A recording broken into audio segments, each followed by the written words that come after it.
sa labas. So marami tayong nadidiscover na mga kalokohan. Sa tingin mo, yung mga ganyang klaseng kalokohan, walang kinalaman yung Bucor officials? Sa una po, wala po talaga. Wala pong loko-lokong bilanggo na magpapaalam na gagawa ng ganon. Dumaabot po sa punto na nagkakaroon ng connivance once na nahuli na, pero tinotolerate pa din. Dun sa affidavit ni Junel Sanchez? Yes, Your Honor. Santos, no? Sabi niya, ordinaryong security lang daw siya ni Secretary De Lima. No? Nabanggit din siya dun sa affidavit ni Reynante Diaz. At dito sa affidavit mo, sinasabi mo na mas higit pa siya dun sa simpleng security. Yes, Your Honor. Tama ba ako? Yes, Your Honor. So, ang ibig mong sabihin, yung Jonel Sanchez ay hindi lamang ordinaryong security, kundi trusted at confidante ni Senator De Lima. Tama? Yes, Your Honor. So, yung mga perang nabanggit na dumaan sa mga kamay niya, may katotohanan yon. Based po doon sa statement ni Colanco. Yes, Your Honor. Okay. Mr. Chairman, I remember that we extended Jonel Sanchez with immunity. At mukhang merong diferensya yung kanyang statement dun sa kanyang affidavit, no? At dun din sa mga statements na binanggit dito sa affidavit ni JB Sebastian. So, at the appropriate time, Mr. Chair, may I suggest that we look into the details again of the affidavits of Junel Sanchez and study further whether he is worthy of the immunity that we have extended to him, Mr. Chairman. Kasi mukhang malaking kasinungalingan, mukhang naglilinis nung... Your Honor, walang immunity si Sanchez. We did not secure one. Wala did ho not siyang secure. immunity, Secretary. Yes, Mr. Chair, no immunity. Okay, that's good. I'm sorry, Mr. Chair. Kala ko kasi meron siyang immunity eh. JB, huling tanong, no? Yes, Your Honor. Merong A1 info na doon sa isa sa mga lugar doon sa loob, meron daw jammer. Yes, Your May Honor. jammer. In fact, ito, A1 information, sinasabi na at a certain time sa isang araw, sinesirado yung jammer para makapagtransaksyon ng droga yung mga may hawak ng cellphone. Yes, Your Honor. At sinisingil daw ng 100,000 pesos per hour habang naka-off. Tama ho ba yan? 100,000 per week, Your Honor. So pinapatay ng sadya yung jammer Yes, Your Honor. at binabayaran ng 100,000 para makakaroon ng transaksyon. Yes, Your Honor. Sino bang may control dun sa on and off nung jammer? Operation Center, Your Honor. Yan ba ay may basbas ng tao sa taas? Kunyari, sino sa tingin mo ang merong power o authority para utusan yung nagko-control nung on and off niyang jammer na yan? Director, Your Honor. Sinong director, for instance? Director Bukayo or Director Rainier Cruz, Your Honor. So, nasa power ng director ng Bucor yung pagpapa-off or on. But Nangyari. Sa iyong personal Your na... Honor, it is also possible na binulag yung director. Sa iyong personal na pagkakaalam, sa ilang oras ba nilang pinapatayan at Hindi na po binubuksan. Binubuksan na lang po pag inspection. so Mr. Secretary, I remember vividly that in our previous hearings, you were requesting for some good Samaritans to donate ng mga powerful jammers, di ba po ba? That's right, Mr. Chair. But I believe that 100,000 per week only applies to those jammers previous to this donated, because the present donated jammers are so powerful that even the outsiders, the neighbors of the NBP, could not use their cell phones. Yes, Mr. Secretary, yun nga, I think, dahil doon sa informasyon na yun, alam mo ho natin na pwede palang patayin eh. Kahit pinakamalakas na jammer ang gamitin natin dyan, kapag may kasabwat na mag-o-on o mag-o-off niyan, palagay ko magagamit pa rin. Pwede po, but the keys are with us, and we have instructed that there will be regular checkup, That's because good. the jammers, the connections of the jammers are embedded and in concrete. And that's good to hear, Mr. Secretary, kasi baka makalusot na naman. Kahit na, sabi ko nga, kahit yung pinaka-powerful, pwede rin palang maano. JB, Yes, Your Honor. for the record, gaano kalaking pera ang umiikot sa loob ng isang araw sa loob ng Bilibid? Sa estimate mo? Nung panahon po na tinatawag namin Pasko, kasi po ako mismo, saksi ako. Diyan sa Building 14, wag na po sa maximum security compound, no? 50 katao lang kami diyan nung pinano. Witness ako na nagkakatalon ng 4 to 10 million sa gabi. Magkano? Dice. Sa Magkano? DICE. Sa DICE po. Katulad po ng isang witness ng Department of Justice, si Jaime Pacho, na sinasabi niya na tinuruan ko siya magbenta ng shabu. At ang paraan lang ng pagkakakitaan niya sa maximum, yung pagbebenta sa tindahan niya at saka sa kanyang parlor. Pero nagpapatalo siya ng 1 milyon sa isang araw. Sabi ko, lakas pala kumita ng tindahan niya. Tama. So, estimate mo yung ballpark figure, magkano yung perang umiikot nga dyan sa loob na isang araw? Kahit sa anong transaksyon, whether sugal, droga, marijuana, alak. Yung pera po na nasa loob. Yes, so yung umiikot na pera.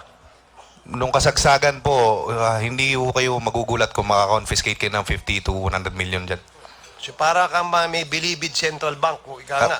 Just imagine, sir, meron kaming money counter machine sa loob. Yeah. So, that's very important, Mr. Chair, kasi dun sa aming committee na pinag-uusapan namin ni Chairman Acop sa Public Order and Security, pinapag-aralan ho natin yung transaksyon ng droga, hindi lamang sa loob ng NBP, kundi sa buong Pilipinas at sa lahat po ng kulungan sa buong Pilipinas. So, to wrap up, Mr. Chair, ako'y nagtataka, JB, kasi Yes, Your Honor. parang napaka-importante mong tao. Ikaw lang hindi sinama sa Bilibid 19. Ano ba sa tingin mo ang rason? Ba't hindi ka sinama sa Bilibid 19? Sir, kung personal ko pong opinion, mahalaga sa inyo, wala pong isinamang gang commander nung panahon na yun. Bilang isang halal na gang leader, ng lahat ng gang leader, mas magtataka po ako kung isasama ako. Kasi wala pong gang commanders na isinama kahit isa. Hindi, kasi lahat ng statement o affidavits ng mga witnesses, sinabi na sinadyang iniwan ka nang sa ganon, merong magpatuloy nung kalakalan ng droga. Habang yung mga kakumpetensya mong 19 ay hindi makaka-operate, ikaw ang binigyan ng power to operate. Nagtataka ako kung napaka-special mo naman, napaka-VIP mo naman. Kung bakit ikaw ang pinagbigyan ng ganon. Bakit hindi si Kulangko? For example, bakit hindi yung ang pangalan nun? Yung Magleo, bakit hindi yun? Bakit JB Sebastian ang iniwan? Napanood ko po, sir, yung interpellations ninyo kay Director Bukayo. Personal knowledge, hindi ko po talaga alam kung paano sila pumili ng criteria kung sino iiwan eh. Pero malinaw pong sinasabi niya na mas controllable daw po ako at mas manageable, kaya po akong iniwan. Wala bang may kapalit yon na baka naman nag-promise ka na magbabayad ka na wag ka lang ilipat? Hindi po, wala po. Ulitin ko po, Your Honor, wala pong naalis na kahit na sinong gang commanders nung panahon na yun.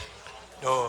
Alam mo dun sa Just a gentle reminder, time's up. one last Mr. Chairman, tatanong ko lang, to the best of your knowledge, JB, no? Yes, Your Honor. Saan ba galing yung shabong yan? Sa China po. Sa China. And North Korea. That's all, Mr. Chair.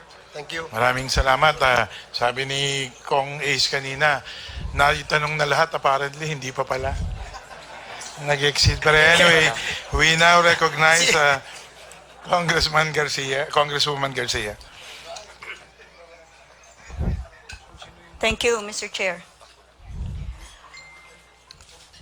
Ang unang kong tanong, tungkol dun sa documentary, Yes, Your Honor. may lumabas kasi dun na may mga photos Yes, Your Honor. na nakalagay sa isang wall Yes, Your Honor. inside BTV3.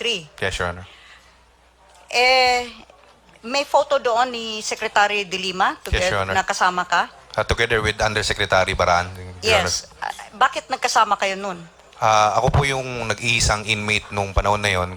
Official visit po yan ng DOJ family. Every time po na magtatanong ang DOJ, gusto po nung dating Direktor Pangilinan na diretso na sasagutin ng isang bilanggo at ako po nagre-represent ng lahat ng bilanggo sa Bilibid po. So kayo ang pinili sa lahat ng 14,000 na bilanggo, kayo talagang pinili. I was elected by all the gang leaders But you were po. chosen, as you said, by Director Pangilinan. Elected po ako. Elected by Director Pangilinan or Hindi yung po. 14,000 inmates ang Hindi, pumili sa'yo? elected po ako ng mga gang leaders. Na- Yung mga gang leaders po, elected po sila ng gang nila. Elected to be with Secretary De Lima and Yusek Baraan. Tinatanong ko lang Opo, naman, anong opo. okasyon yon at ba't kayo ang nagkasama? Bisita po ng DOJ family, meron pong cooking contest po noon, tinawag po nilang Iron Bar Chef Competition. Parang pinopromote po ni Director Pangilinan, and then nagkataon po, doon po ginawa sa lugar namin. Yes, paano kayo lang ang nandun? Hindi po, Elected kayo ng mga inmates na kayo lang ang sasama ni Secretary De Lima? sa totoo lang po, kaya po ako laging na-elect for 3 times by virtue of secret balloting. Problema po sila kung sino po yung ihaharap palagi pagka may gustong kausapin. Ako po lagi nilang tinutulak. Okay, meron din picture with yung dating Presidente Pinoy? Hindi po namin siya kasama. Ano po yun? Nandun po sa atap o yung parang rooftop po, roof deck ng Bucor. Pero nandun din ang Presidente, dating Presidente. Opo, during the presidential visit po. May picture ba kayo doon? Meron po. On your wall? Meron po. Nakasama ka? Hindi po.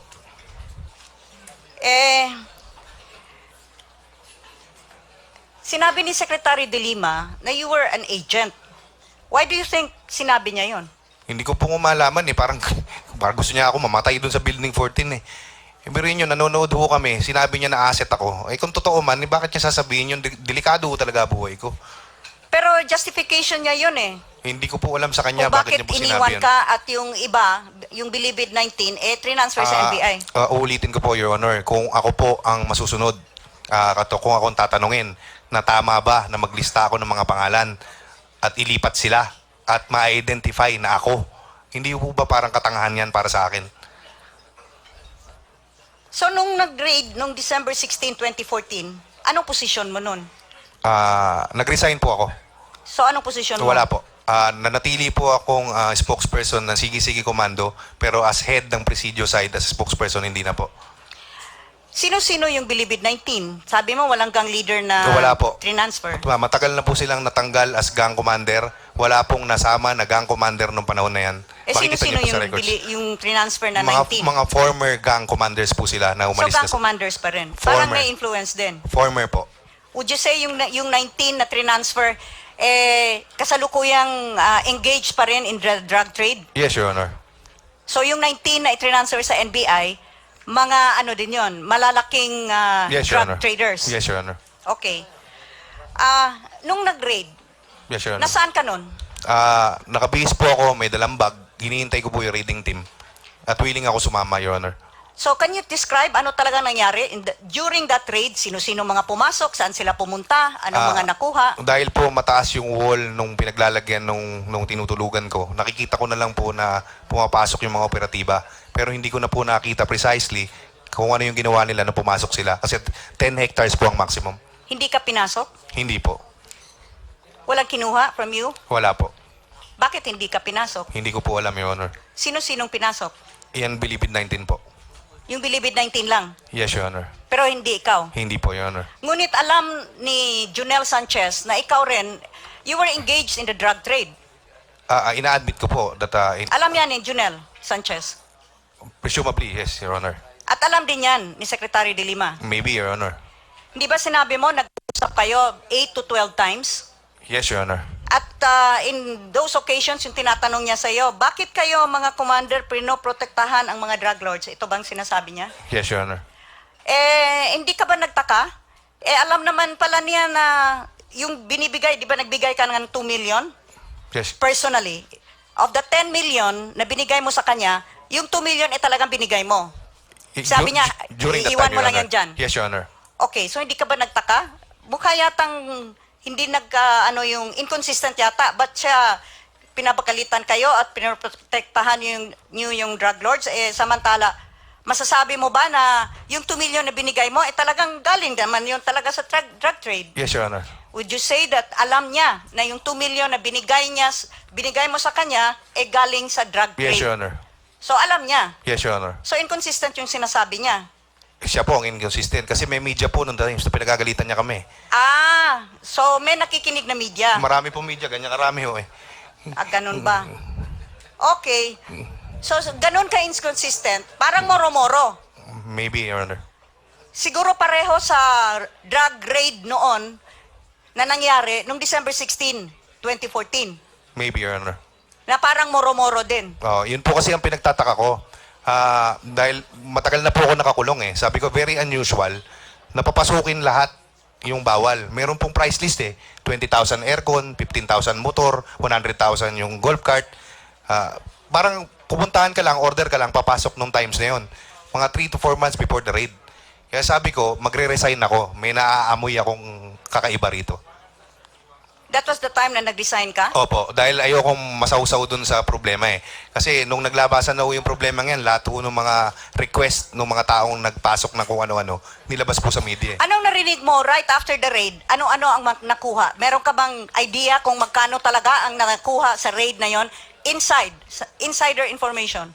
May semblance of truth po yung sinasabi ni Arile, ni Witness Arile, na more or less mga 200 to 300 million po. Kasi sa isang high-profile inmate yan na Chinese, hindi ka na magtaka kung may 10 to 20 million sa kubol niya.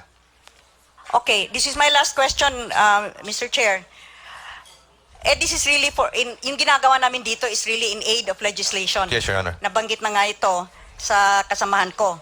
Ngayon, if you really want changes, Yes, Your Honor. masasabi mo ba na yung existing law, hindi makakagawa niyan? Na kailangan ng bagong, as you said, bagong legislation. Facility po ang bagong kailangan. Facility. In other words, infrastructure. Yes, Your Honor. At saka proseso. And good governance, Your Honor. Yes, of course. So, tatanungin kita, sa practice ngayon, na these 14,000 inmates are divided into gangs, hindi po ba? Yes, Your Honor. So, yung may bawat may Sputnik, may Sige-Sige, Yes, may Your Honor. Batang Bisaya, Ilocano.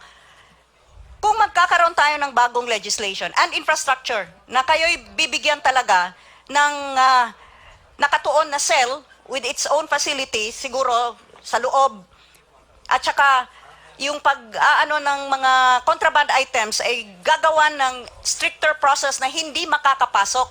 Hindi Yes, Your sa pinapapasok na lang dahil nagnenegosyohan na nga. Opo. Sa tingin mo ba, magandang ituloy itong practice na gang?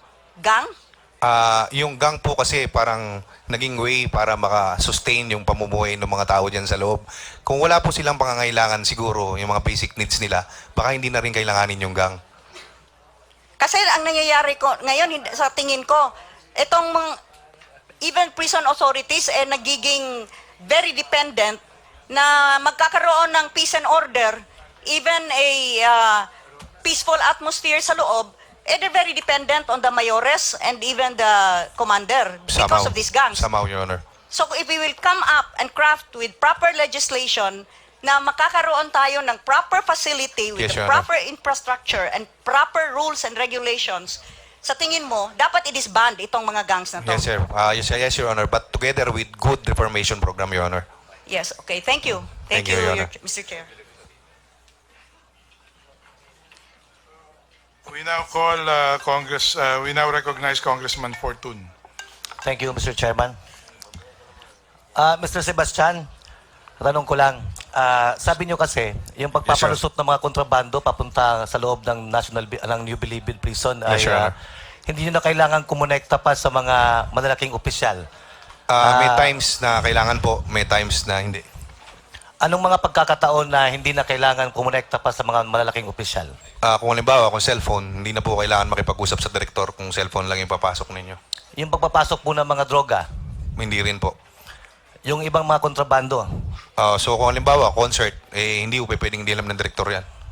So maraming pagkakataon na pumapasok ang mga kontrabando sa loob ng New Bilibid Prison na hindi alam ng Bucor Chief, May pagkakataon po siguro, sir. hindi alam ng Superintendent, Yes, Your Honor. hindi rin alam ng DOJ Secretary.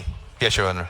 Pero itong mga, halimbawa, concert, tatlong trucks na pumapasok doon, maari bang hindi alam ng mga opisyal ito? Parang imposible na pong hindi nila alam. Okay. So sa ibang mga pagkakataon, yung mga palusot ni Herbert Colanco at ng ibang mga inmates ay maaring hindi rin alam ng mga opisyal na malalaki. Maybe, Your Honor. Tanong ko rin po, sino po si alias McCoy? Narinig ko po yan, Your